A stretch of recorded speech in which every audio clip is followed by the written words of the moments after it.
I'm very excited, Autumn, that we're here together today to talk about design, which is definitely, for both of us, I think is fair to say one of our favorite parts of the planning process.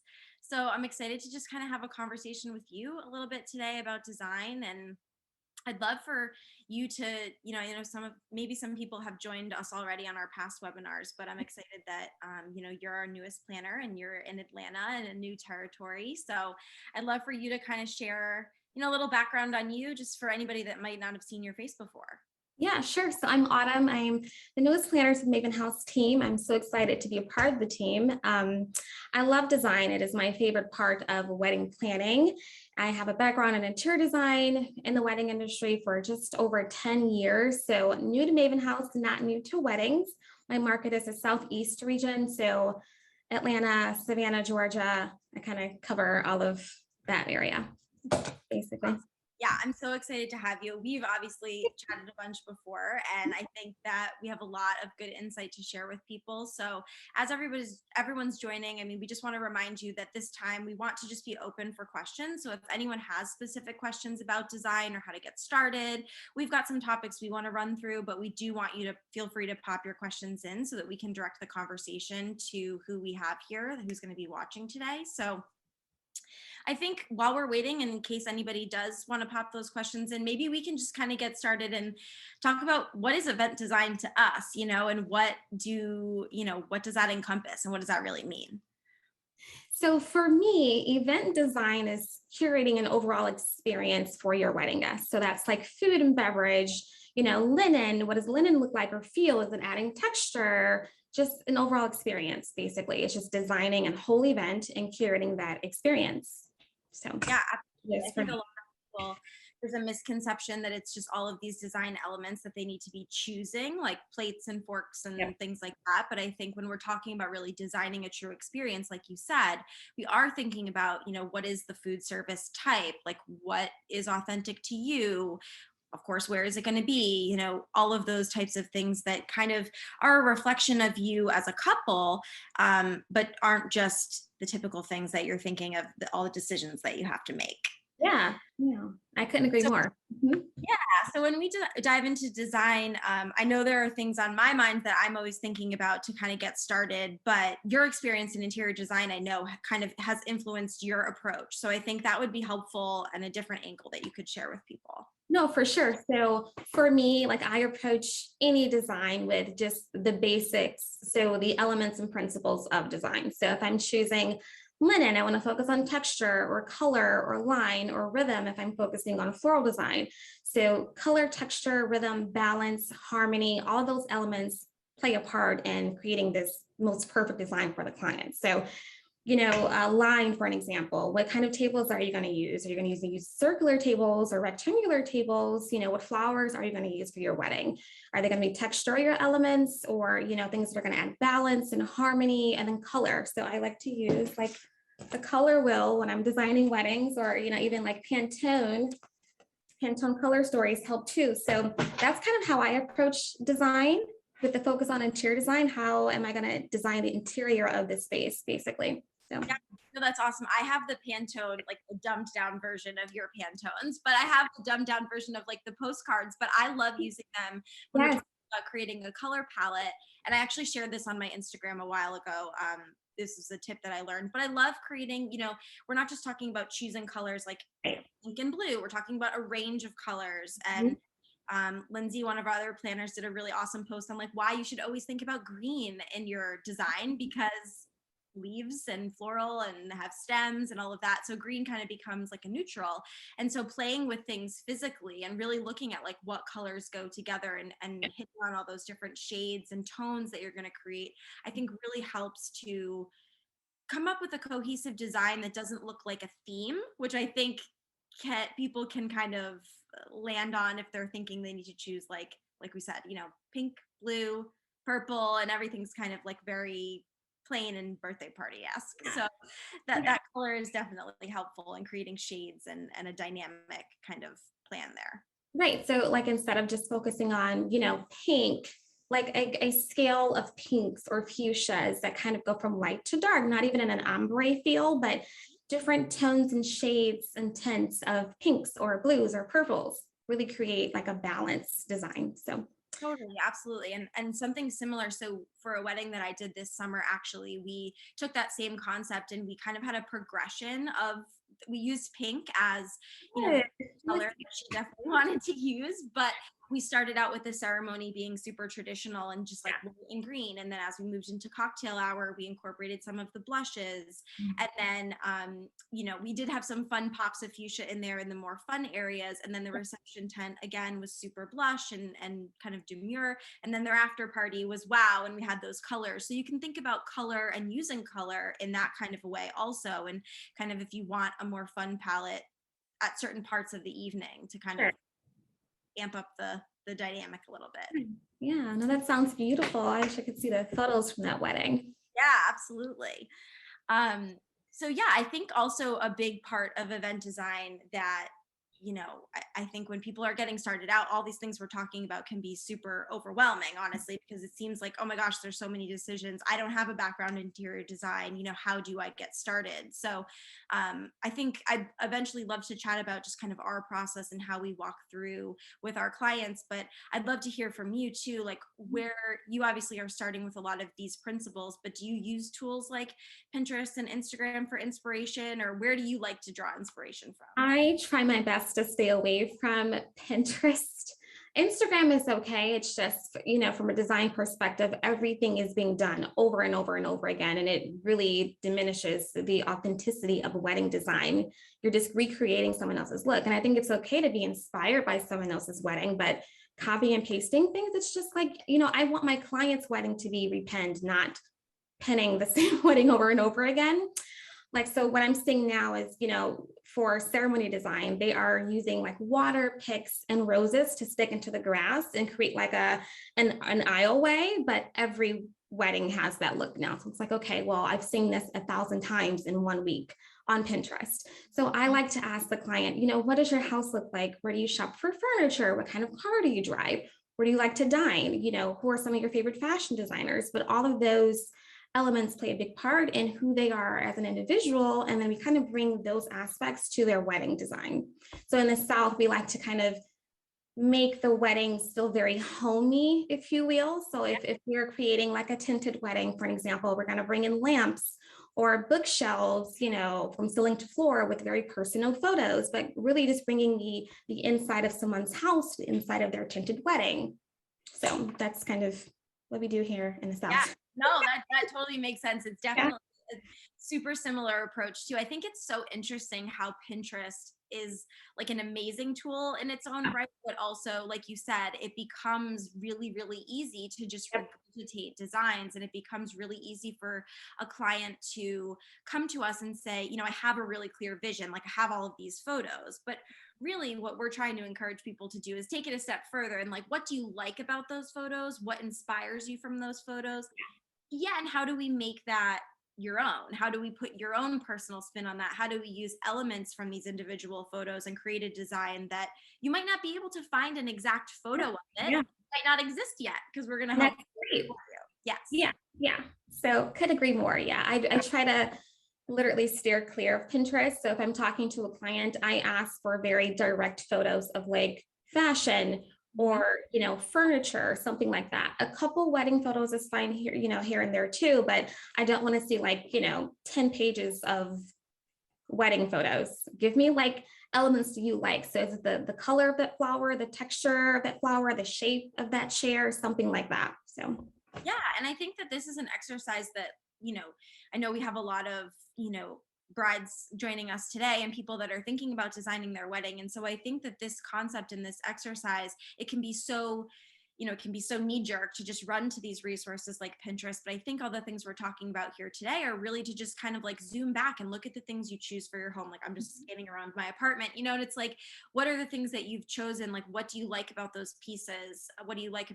Is it the colors? Is it the texture? Because I do think also when we're, again, going back to designing an overall experience, your guests should be able to be like, oh, this feels so them, you know, like I'm in this space and I recognize that texture from their apartment. I recognize, you know, these colors that they, you know, are really drawn to when we go over for dinner.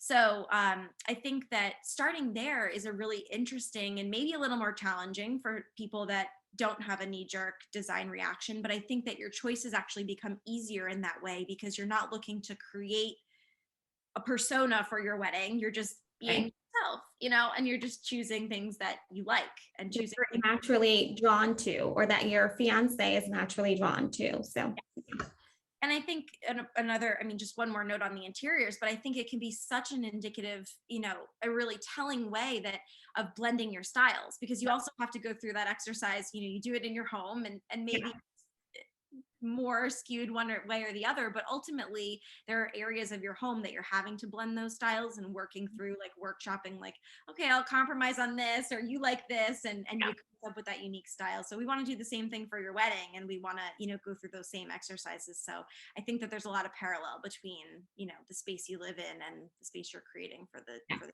day. yeah. That's a really great way to put it. The space you live in, the space you're creating. Yeah. Mhm. Yeah, I just think like also you should feel comfortable on your wedding day, you know? Right. You should feel like this is the space I want to hang out in, not like I'm in a ballroom with something if that's not you, you And know? then, you know what I mean? Yeah, they should walk in and feel at home, basically. So again, like in the South, we like to make things feel like they're home. So they should walk in and feel really comfortable and just really inspired. So yeah. Yeah, and I think just touching back on like what you said about food, I think that that's a whole nother way to think about the design of the event. Like if you're someone that hosts a big family dinner every weekend, maybe Uh-huh. family style is a cool thing that your guests are really going to resonate with because it reminds them of coming over to your home, or you do that with your parents or whatever it is.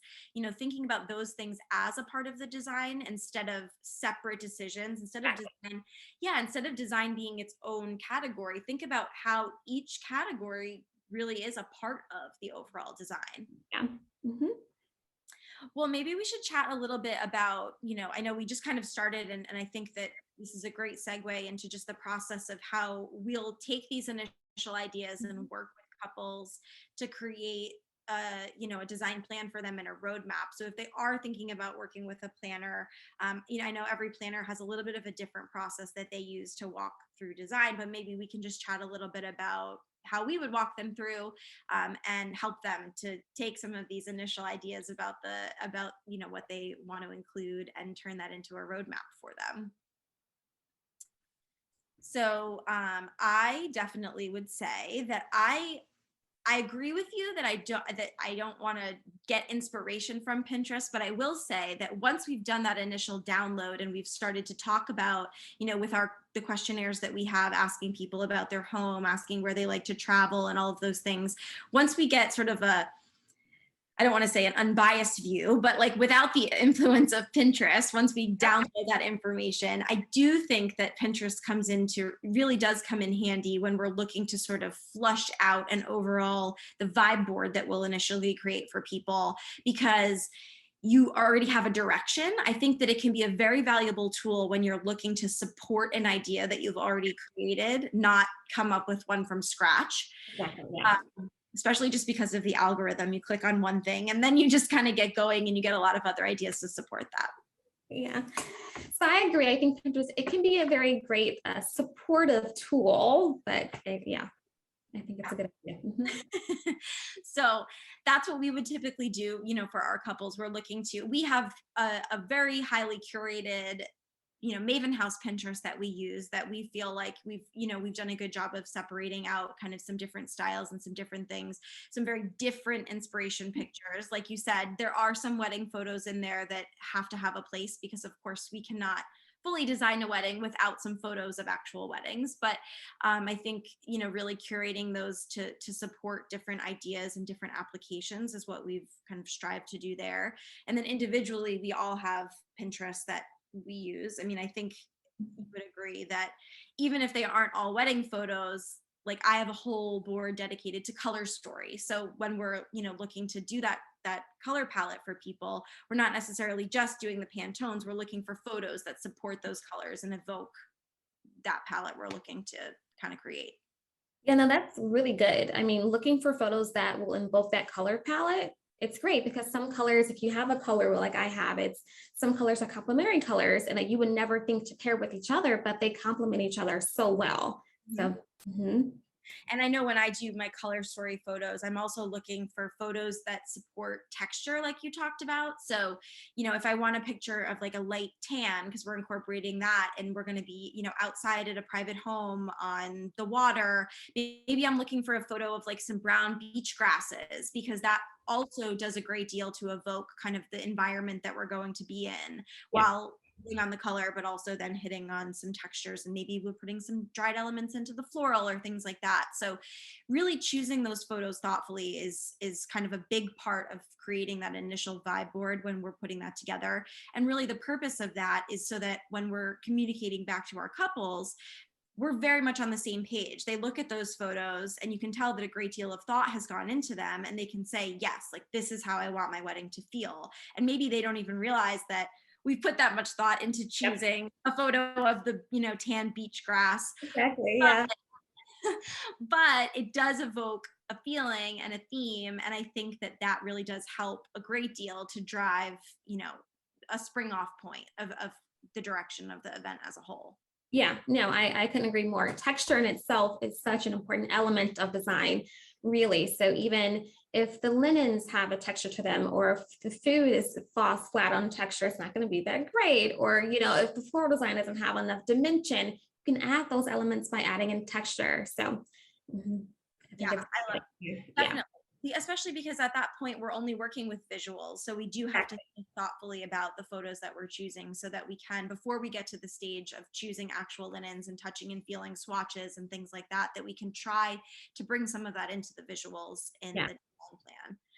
Mhm. So from there in our process, after we've chatted with our couples and we've all agreed that we're on the same page with the vibe board, then we're really going into creating that design plan, which I like to call a roadmap, really, because it does become a tool that we can share with all of the rest of the vendors, so that again, not only are us and our couples on the same Yeah. page about design, but everyone sort of collectively knows what the overall vision is, which does a great deal in just making sure that things come together seamlessly on the day of, because we want to make sure they know that the florist, the tent company knows that the florist is going to be installing something on their entrance, so that may influence the way they want to install and things like that. So this design plan really will walk through every area of the plan, starting with a color story like I mentioned, going through the ceremony, the cocktail hour, floral details, those rental tabletop Yep. details, any other rentals and things like that.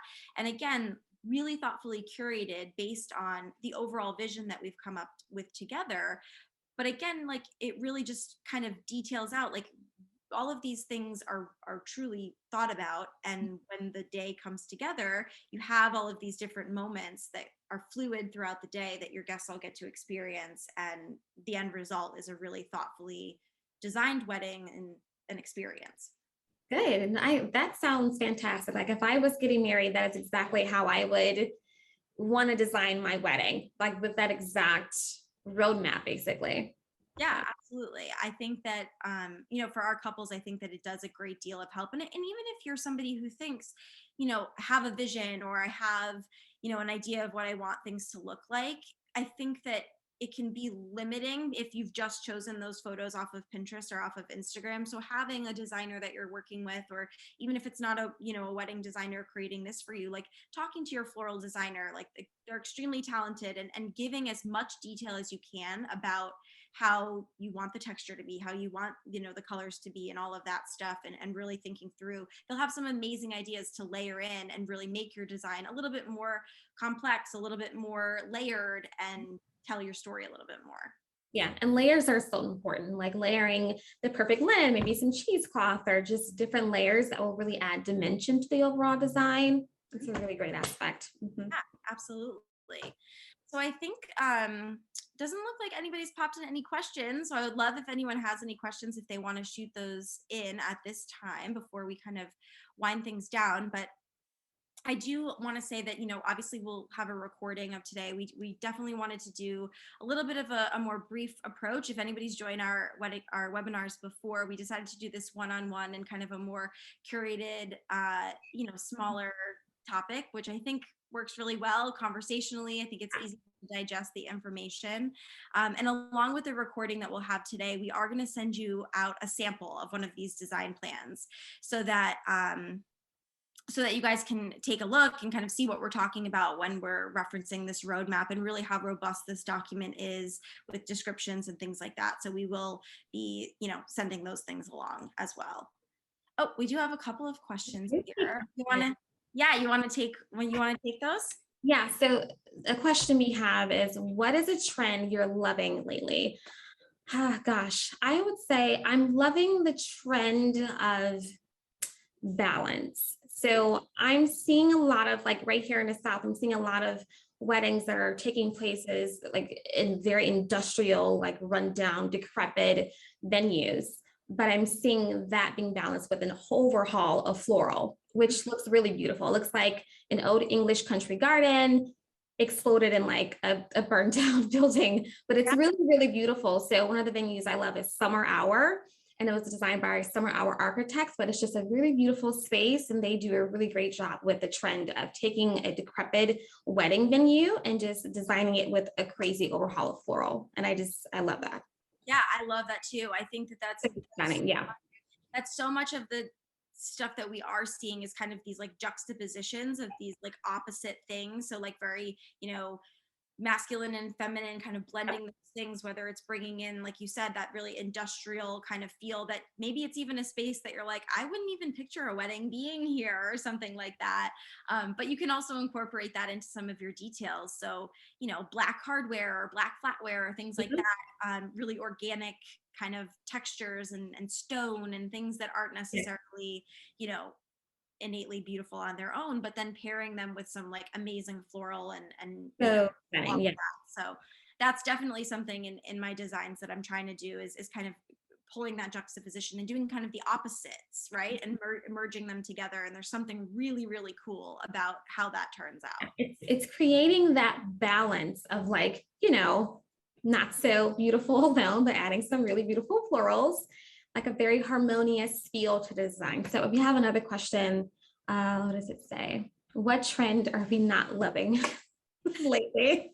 So I love Bridgerton, like from Netflix, love the show, but I do not want to see another Bridgerton themed wedding. Well, I would agree with you. I think anything for me, I don't want to call anybody out, but I think that we can encompass with like anything that's too of the time. I think, and this ties into another question that I see here about like timeless and making sure that you love your wedding design in 20 years when you look back on your photos. And I think this is something that is really important to think about. And I think that Pinterest ultimately can sometimes negatively foster is things can be very of the moment. And I know for myself, I can look back at wedding photos and I'm like, that was 2016. I just know it. Like that definitely was, we can all kind of do that because there were certainly things that, were cutting edge or just like were very on trend and they're innately that year, and you kind of can always look back and they might not translate as well in 20 years. So I think if there is a trend that you really love, kind of taking it and maybe not going full force on it and adding like smaller touches so that they don't take over your design and don't end up looking, so trendy, I guess. Yeah, it's too trendy. Let's see, do you have any more here? There's a question that says, can you over design in celebration? How much is too much? So I think that you can over design something. I think it's okay to not overhaul the tables with like mismatched designs of like cutlery or china. It's okay to not have your table full of floral. It's okay to just have a balanced tablescape with maybe like one or two arrangements of different heights, and maybe your water goblet, red wine glass, but not like overdone. So I think you can over design a celebration for sure. It's great to just have, maybe one or two elements of design. You don't have to have all 14 of them on one table. So yeah.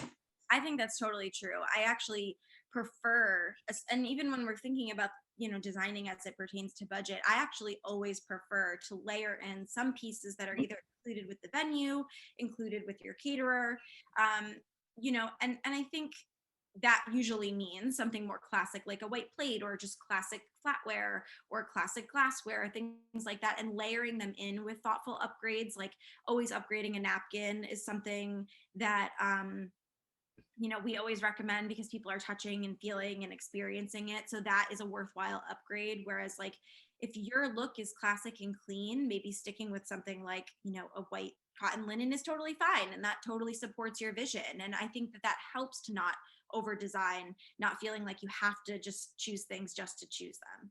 Yeah, no, 100% agree with that. Yeah. Oh, actually, we have one other question. Oh, we have a question from someone about a venue on the Cape. So I am based in Newport. So you like coastal elegance that feels intimate, ideally on the Cape. So I'm based in Rhode Island, and Newport is kind of my specialty in terms of venues there. But I would definitely reach out to our larger team. Our Boston planner, Liz, can definitely do a call with you. We have no obligation, 30-minute free consult call, and I'm sure she would love to send over some recommendations for you. So please reach out or follow up. We can follow up via email. So that we can, put you in touch with her and she can give you some recommendations. All right, awesome. Is there anything we missed here in terms of questions? I don't see any more questions. All right, awesome. Well, I guess, we're hitting our half-hour mark. I think that this is, I think this is a good place to stop. I feel like we gave people a lot of, at least a lot of starting points for them. They're thinking about designing. So definitely, as I just mentioned, we are still doing, and we're always doing free 30-minute consultation calls with any of our planners. So if you're looking to just get started on your design process, you're new to planning or anything like that, we would love for you to get in touch with us. You can schedule a call for free right on our website. And you can specify any planner that you want to speak with. If you're down in Autumn's area, you could definitely chat with her. And then any of our planners up here in the Northeast would be more than happy to chat with you. So we would love if you would all reach out for anybody that has questions there. And like I said, we're going to follow up with a recording. You can follow us on Instagram. I'm Sarah_Mavinhouse. And I'm Autumn_Mavinhouse. And we'll follow up with a recording, and we'll also send along that's like a sample design plan so that you guys can chat through or look through that and see and maybe get some ideas of your own. Awesome. So it was so nice, Autumn. It was really nice to chat with you on this. I feel like we could talk about this forever, but